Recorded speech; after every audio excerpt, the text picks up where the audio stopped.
Hi students, today we have to discuss potential gradient.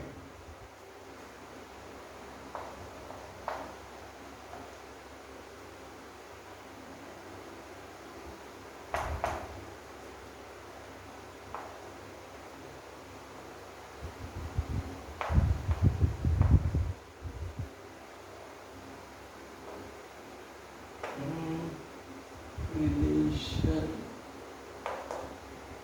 between electric field and potential. देखिए potential gradient क्या होता है? The potential drop per unit length is called potential gradient. समझ में आया? The potential drop per unit length is called potential gradient. Potential gradient के बारे में आप डिटेल में पढ़ेंगे डीसी सर्किट एंड मेजरमेंट में. एक आपका फिजिक्स लैब में इंस्ट्रूमेंट यूज होता है जिसका नाम है पोटेंशियोमीटर. पोटेंशियोमीटर जो है वर्क करता है on the principle of potential gradient. तो ये समझ में आया पोटेंशियल ग्रेडियंट क्या होता है? The potential drop per unit length is called potential gradient.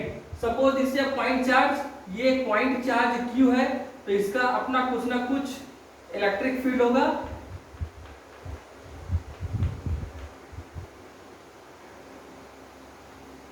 ये इलेक्ट्रिक फील्ड है इस पॉइंट चार्ज का.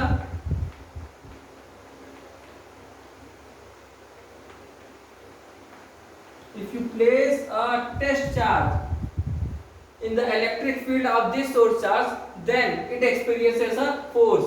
मान लीजिए ये पॉइंट A है जिसपे आपने टेस्ट चार्ज ला के रखा है, तो ये भी पॉजिटिव चार्ज, ये भी positive charge. It experiences a repulsive force. ये क्या करेगा? एक रिपल्सिव फोर्स एक्सपीरियंस करेगा. एंड आपने स्मॉल डिस्प्लेस किया है वो है आपका dr. Separation between this point O and B is r. जब आप एक टेस्ट चार्ज को इलेक्ट्रिक फील्ड के साइड में किसी पॉइंट पे रखेंगे तो वह फोर्स एक्सपीरियंस करेगा. That force is given by F equal Q not E. ठीक है, F equal Q not E. Work done, small amount of work done in displacing the test charge against the electric field is given by F dr cos theta. और यहाँ theta देखिए कितना बना है, angle जो formation होगा वो होगा 180 डिग्री. cos 180 की वैल्यू होती है -1. That dw equal -f dr. तो फोर्स की वैल्यू रख दिया जाए Q not E dr minus. Okay, Q not को इधर ट्रांसफर कर दीजिए तो E dr equal minus dw upon Q not. आपको इलेक्ट्रिक पोटेंशियल का फार्मूला पता है? dw upon Q not. तो हम लोग इसको रिप्लेस कर दिया जाएगा. E dr equal minus dv and electric field E equal minus dv by dr. ठीक है, dv बाई dr को पोटेंशियल ग्रेडियंट कहते हैं. dv बाई dr को क्या कहते हैं? पोटेंशियल ग्रेडियंट कहते हैं. Electric potential is a scalar quantity while a potential gradient is a vector quantity. Vector quantity है आपका पोटेंशियल ग्रेडियंट. तो यहां से हम इलेक्ट्रिक फील्ड का एक और यूनिट निकाल सकते हैं. तो यूनिट ऑफ इलेक्ट्रिक फील्ड आपका हो जाएगा 1 वोल्ट अपॉन 1 मीटर. तो वोल्ट पर मीटर भी यूनिट होता है इलेक्ट्रिक फील्ड इंटेंसिटी का. अगर दो मेटेलिक प्लेट्स लिया जाए, एक पे पॉजिटिव चार्ज डिस्ट्रीब्यूटेड है, अनदर वन पे नेगेटिव चार्ज डिस्ट्रीब्यूटेड है. इस पे पोटेंशियल V1 है, इस पे पोटेंशियल V2 है. And separation between the plate जो है वो D है. then electric field is given by V1 minus V2 upon separation. ठीक है. Now we have to discuss equipotential surface. Equipotential surface क्या होता है हमें अब ये पढ़ना है.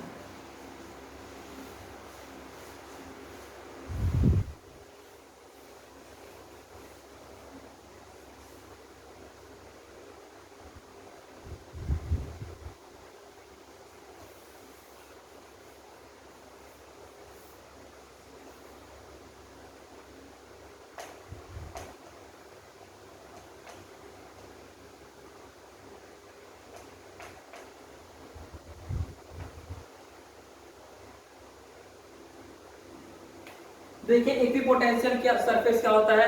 The surface drawn in an electric field. The surface drawn in an electric field at which potential is same at all the point is known as equipotential surface. फिर से एक बार सुन लीजिए इक्विपोटेंशियल सरफेस क्या होता है. The surface drawn in an electric field at which potential is same at all point is known as equipotential surface. ठीक है. इसकी कुछ प्रॉपर्टीज है. प्रॉपर्टीज देख लीजिए.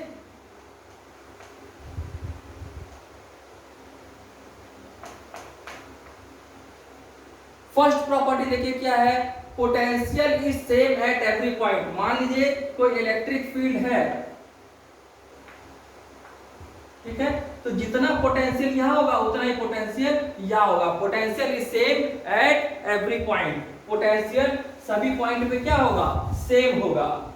ठीक. सेकंड देखिए no work to be move the charge from one point to another point in an equipotential surface. अगर इक्विपोटेंशियल सरफेस में किसी चार्ज को आप एक पॉइंट से दूसरे पॉइंट पे मूव करा रहे हैं तो वर्क डन क्या होगा जीरो होगा. ठीक है. And electric force always perpendicular to the equipotential surface. Electric forces जो है वो ऑलवेज क्या आएंगे परपेंडिकुलर आते हैं. Okay. And next property to equipotential surface. Two equipotential surface never intersect each other. जितना इक्विपोटेंशियल सरफेस एक दूसरे के क्लोज होगा उतना ही स्ट्रॉन्ग इलेक्ट्रिक फील्ड रिप्रेजेंट करेगा. Closeness of equipotential surface strong electric field and farness of equipotential surface represent the weak electric field. इतनी बात समझ में आई. तो नेक्स्ट प्रॉपर्टी देखा जाए. An equipotential surface for a point charge must be spherical. अगर point charge के लिए इक्विपोटेंशियल सरफेस देखा जाए तो कैसा होगा स्फेरिकल होगा. सपोज ये पॉइंट चार्ज है और ये इसका क्या है इलेक्ट्रिक फील्ड.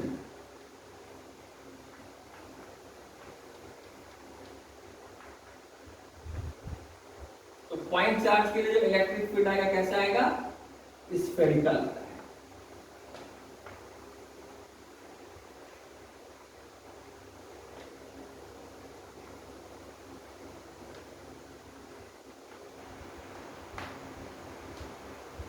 ये देखिए ये आपका है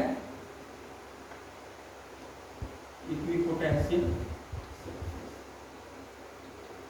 लाइन ऑफ चार्ज के लिए इक्विपोटेंशियल कैसा आएगा. इक्विपोटेंशियल सरफेस सिलेंड्रिकल आता है अगर लाइन ऑफ चार्ज है.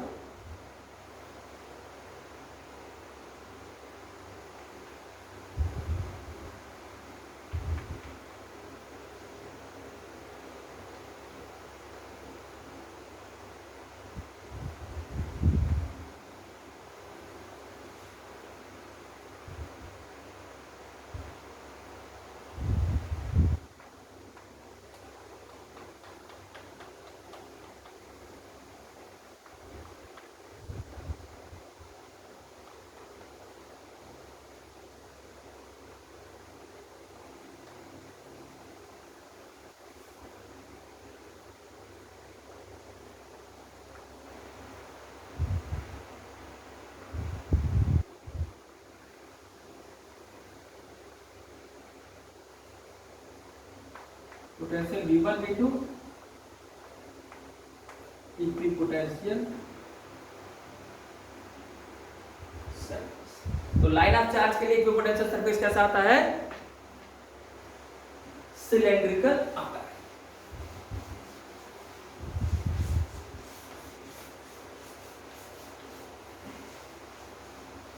एक और प्रॉपर्टीज की पढ़ लिया जाए। For uniform electric field a plane drawn perpendicular to the direction of electric field will act as an equipotential surface। इसका डायग्राम देख लीजिए।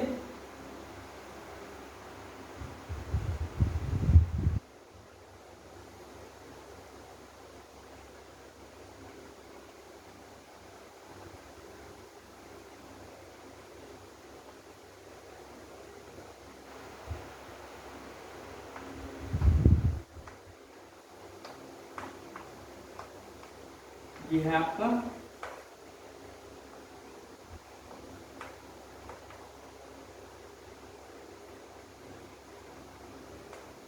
Equipotential surface.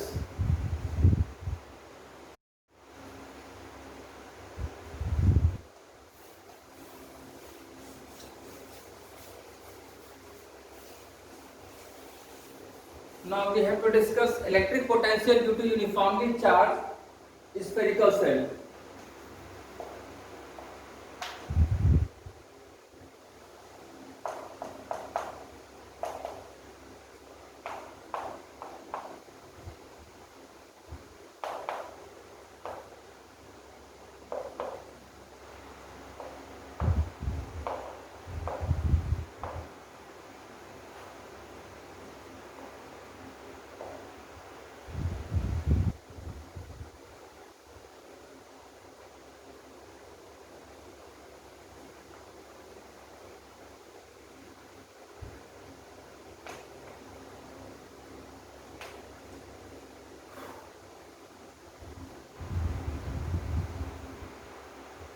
Okay, consider a spherical cell and positive charge is distributed over it।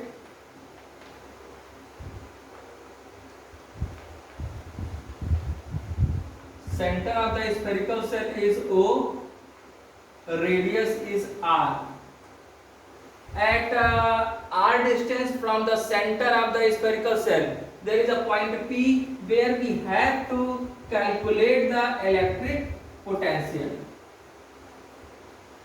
Spherical shell के mid point से centre से R distance पे एक point P है जहां पे हमें इलेक्ट्रिक पोटेंशियल कैलकुलेट करना है। R क्या है? That is a radius of the spherical shell, O is the centre, okay, and small q is the charge, small q is the charge distributed over the surface। Now we have to calculate the electric field at few points। First, at an external point R is greater than capital R। Electric field at point P E equal 1/4 pi epsilon naught Q upon R square। ये formula electrical intensity का आपको पता है। And potential gradient वाला आपने formula पढ़ा था, E equal dV by dr, then dV equal minus E dr। Put the value of electric field minus 1/4 pi epsilon naught Q upon R square dr। We have to integrate to get the total value। इसे integrate कर दिए limit infinite to R।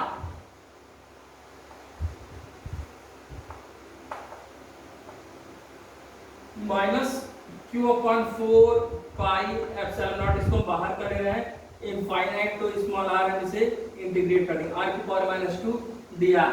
जब इसको integrate करेंगे तो देखिए कितना आ जाएगा, v equal minus q upon 4 pi epsilon naught minus 1 upon r limit infinite to r. Then v equal, ये माइनस माइनस प्लस हो गया, q upon 1 upon 4 pi epsilon naught q upon r. This is a electric field at an external point. Now we have to calculate the electric field at the surface.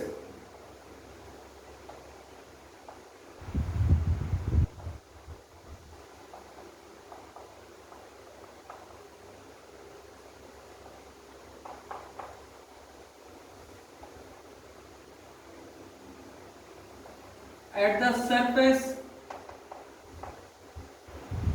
Small r is capital to equal to the capital R। जो यह distance है वो इस distance के equal हो जाएगी। तो हम लिख सकते हैं v equal 1 upon 4 pi epsilon naught q by r। ठीक है। Now we have to calculate the electric potential at an internal point.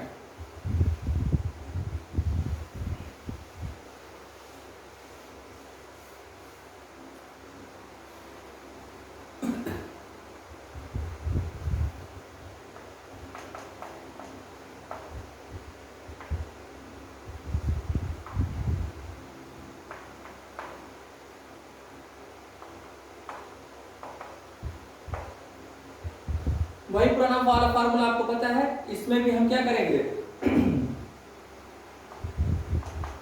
Equal 1 upon 4 pi epsilon naught q upon r square आपको पता है, equal minus dv by dr, dv equal minus pdr, value रख दीजिए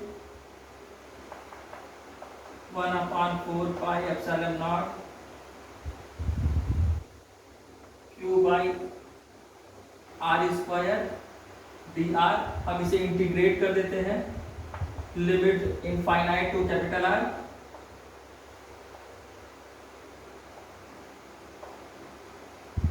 one upon 4 pi epsilon naught q by r square dr। then v equal minus q upon 4 pi epsilon naught integration infinite to r की power minus 2 dr। इसको integrate करेगा तो देखिए कितना आ जाएगा, 4 pi epsilon naught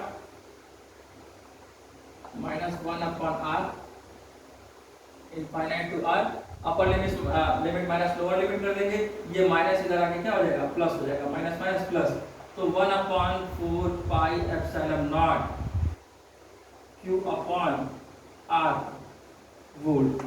ये इंटरनल पॉइंट पे आपका इलेक्ट्रिक फील्ड इंटेंसिटी आया। ओके, अब इसका थोड़ा ग्राफिकल वेरिएशन देख लीजिए।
इसका ग्राफिकल वेरिएशन है। Electric potential and electric field intensity both decrease करता है।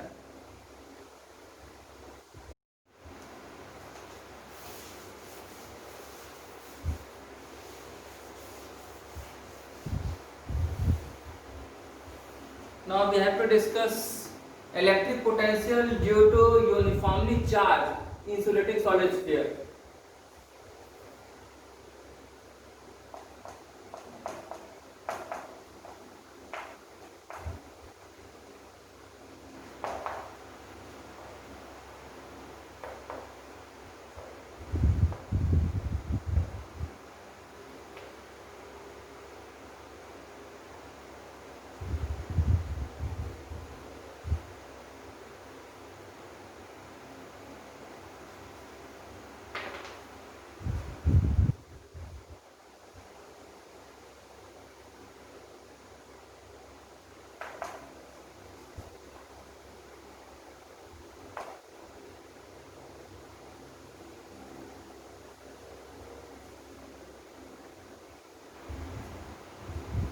देखिए एक स्फीयर है that is uniformly charge,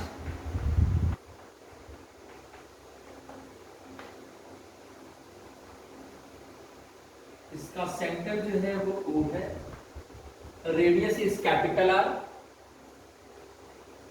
eight R distance there is a point B where we have to calculate the electric potential. This is a point C and we have to take another point D. Okay, ये एक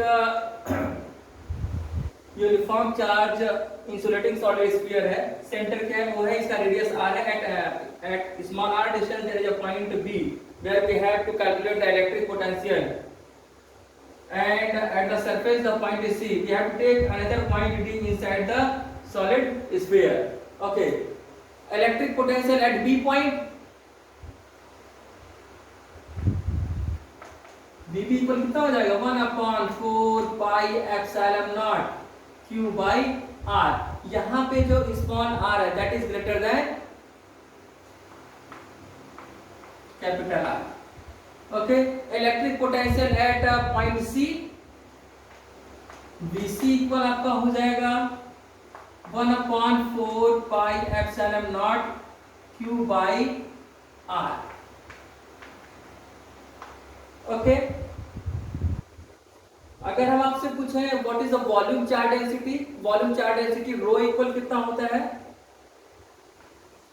तो आप क्या बताएंगे, Q/4/3 pi R cube, that is a volume charge density. आगे इसकी जरूरत पड़ेगी डेरिवेशन में। Now we have to calculate the electric potential at point D। We have to calculate electric potential at point D।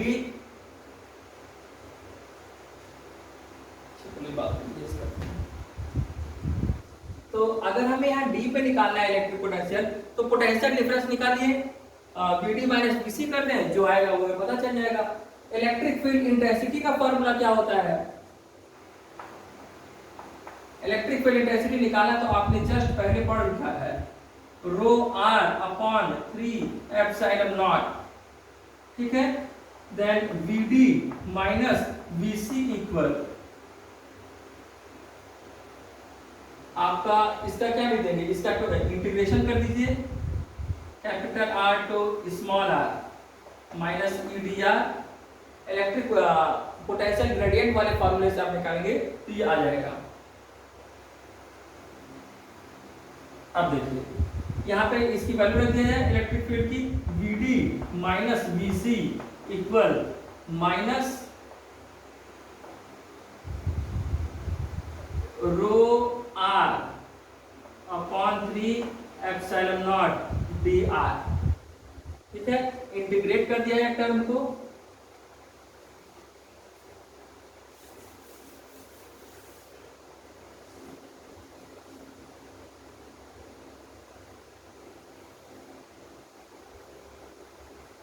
ये देखिए VD minus VC equal minus ρ/ 3 epsilon naught, ये आपका बाहर आ गया, integration R to limit capital R to small R, इस limit को हाँ ऐसे रहने, ठीक है। ये आपका बच्चा आर डी आर, आर का इंटीग्रेशन करेंगे तो आर स्क्वायर बाई 2, तो B D minus B C equal minus rho 3 epsilon naught are square by 2 R to R, limit रख दिया जाए, then B D minus B C equal, देखिए कितना हो जाएगा बच्चों, rho 3 epsilon naught are square minus capital r square upon 2। From इसको sign positive करने के लिए इसको इधर उधर कर लेते हैं, थोड़ा सा चेंज कीजिए, b D minus B C equal plus rho 3 epsilon naught are square minus are square by 2। तो थोड़ा एक काम करते हैं, इस टर्म को ना होते ही कैलकुलेट कर लिया, तो आगे चलिए कैलकुलेट किया जाएगा। हम इसको उधर ट्रांसफर कर दे रहे हैं, तो B D equal rho upon 3 epsilon naught are square minus are square by 2 plus B C. B C की वैल्यू आपको पता है,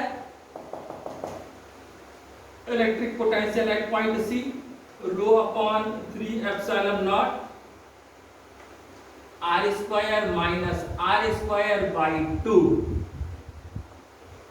प्लस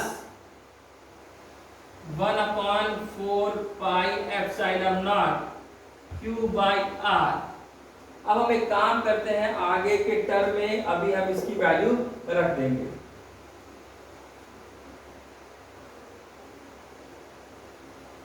हाँ, रो की वैल्यू देखिए क्या है, बी डी इक्वल रो की वैल्यू है आपकी Q upon 4 by 3 pi R Q and 3 epsilon naught, ठीक है। और यहाँ पे आपका है in bracket R square minus are square by 2 plus 1 upon 4 pi epsilon naught Q by capital R. इधर वाला टर्म इतना हम इरेज कर दे रहे हैं। देखिए इसमें कोई problem, electric potential at point B at point C आपने लिख लिया है, ठीक है। आपको वॉल्यूम चार्ज डेंसिटी आपको पता ही है, इलेक्ट्रिक फील्ड का ये फार्मूला है, पोटेंशियल डिफरेंस निकाल लीजिए B D minus B C, after that values रख के कैलकुलेशन कर लीजिए।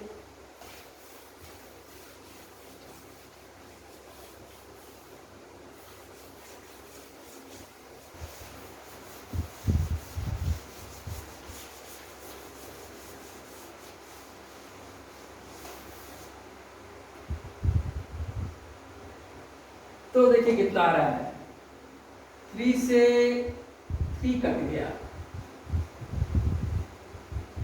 Then B D equal Q upon 4 pi epsilon naught, 4 pi epsilon naught R cube in bracket R square minus are square by 2, ठीक है, plus 1 upon 4 pi epsilon naught Q by R. जो common दिख रहा है उसे common ले लिया जाए, तो B D equal Q upon 4 pi epsilon naught, और सॉरी ये कैपिटल आर है, एक आर भी कॉमन दिख रहा है तो इस आर को भी कॉमन ले लिया जाए। तो देखिए आपका क्या बच गया, R square minus are square by 2, और ये पूरा टर्म चला गया प्लस 1 और 2 आर स्क्वायर, यहाँ पे ये बचा कॉमन, ठीक है।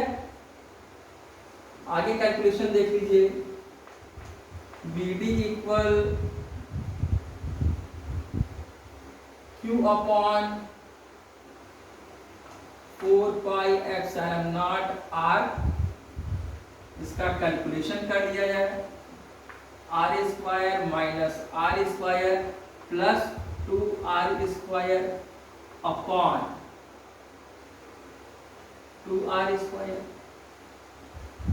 ठीक है, अब देखिए ये कितना हो गया,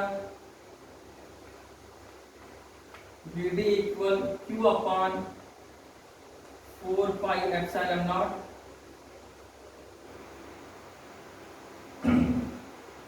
और अंदर बच गया 3r स्क्वायर माइनस आपका r square upon 2r square. ठीक है, यहाँ एक r पहले से है, हम एक काम कर सकते हैं, 1/4 पाई एप्सिलॉन नॉट को आप जानते हैं क्या है, कांस्टेंट है, इसे k भी लिखा जा सकता है, तो हम ये भी लिख सकते हैं, V D equal k Q upon r, इस 2 को हम बाहर कर ले रहे हैं, तो ये हो गया 2r। अब अंदर क्या बचा, 3r square by r square minus r square by capital R square. ये वाला टर्म आपका कैंसिल हो गया। देखिए आपका क्या रिजल्ट बचा, electric potential at point D के Q upon 2r in bracket 3 minus r square by capital R square. This is electric potential at point D. देखिए इतना समझ में आया, थैंक यू।